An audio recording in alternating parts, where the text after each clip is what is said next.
మరి 2011లో ఇన్వెస్ట్ చేసిన వాళ్ళకి 15 లెక్కన ఈ 2026లో ₹1,00,00,000 అనేది అక్యూములేట్ అయ్యి ఉంటదంటారా, కాలేదంటారా? రీసెంట్గా మా దగ్గర ఒక డేటా అయితే వచ్చిందండి. మార్చ్ 2011 నుంచి మార్చ్ 2026 దాకా కూడా ఒక డేటా అయితే మన దగ్గరకు వచ్చింది, అవైలబిలిటీలో వచ్చింది. సో ఆ డేటాని మొత్తం పరీక్షిస్తున్నాం, నిజంగానే వచ్చిందా 15 ఇయర్స్లో కనుక హారిజన్లో ఇన్వెస్ట్మెంట్ చేసిన వాళ్ళందరికీ. అంటే చూడండి, ఇందులో మనకి సాధారణంగా లార్జ్ క్యాప్ అని, మిడ్ క్యాప్ అని, స్మాల్ క్యాప్ అని, ఫ్లెక్సీ క్యాప్ అని అలా రకరకాల ఇన్వెస్ట్మెంట్ మోడల్స్ అయితే ఉన్నాయి. నిఫ్టీ 50 కావచ్చు, నిఫ్టీ 500 కావచ్చు, నిఫ్టీ మిడ్ క్యాప్ కావచ్చు, అట్లా.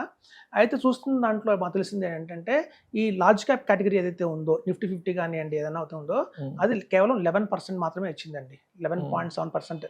అంటే చూడండి, మనం 15% టచ్ కాల. అంటే పెట్టిన వాళ్ళందరికీ కూడా 76 లక్షలు తప్ప ₹1,00,00,000 అయింది లేదు.